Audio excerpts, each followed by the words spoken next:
નમસ્કાર મિત્રો આજની વિડીયોમાં વાત કરીશું દેશ અને દુનિયાના સુપરફાસ્ટ સમાચારની। સૌપ્રથમ વાત કરીએ તો ગુજરાતના આ માસ્ટર માઇન્ડનું નામ સામે આવ્યું છે કબૂતરબાજીમાં। ફ્રાન્સમાં ફસાયેલા ભારતીયો આખરે 4 દિવસ બાદ ભારત પહોંચ્યા છે, જેમાં 96 ગુજરાતીઓ સામેલ હતા।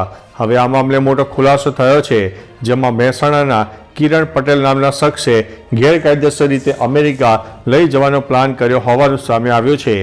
આ પ્લાનમાં 15 લોકો મહેસાણાના હોવાનું જાણવા મળ્યું છે, જેમાં મહેસાણા જિલ્લાના કડી અને જોરગણ, લાંગણજ અને સારડી સહિતના ગામના લોકો કબૂતરબાજીનો ભોગ બન્યા છે।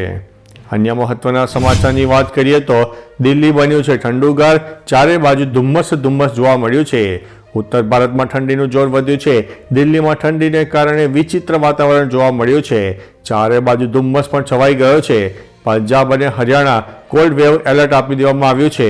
હિમાચલ પ્રદેશમાં બરફવર્ષાની પણ આગાહી કરવામાં આવી છે। દેશના અનેક રાજ્યોમાં હવામાનની આગાહી મુજબ ઠંડીનું પ્રમાણ વધશે। અનેક વિસ્તારોમાં વરસાદ પણ વરસશે। જમ્મુ કાશ્મીરના પહેલગામનું તાપમાન માઇનસ થઈ જતા કાશ્મીરનું ઠંડુગાર સ્થળ બની ગયું છે। અન્ય મહત્વના સમાચારની વાત કરીએ તો ફિલ્મ ડંકીનું વૈશ્વિક કલેક્શન 200 કરોડને પહોંચ્યું છે।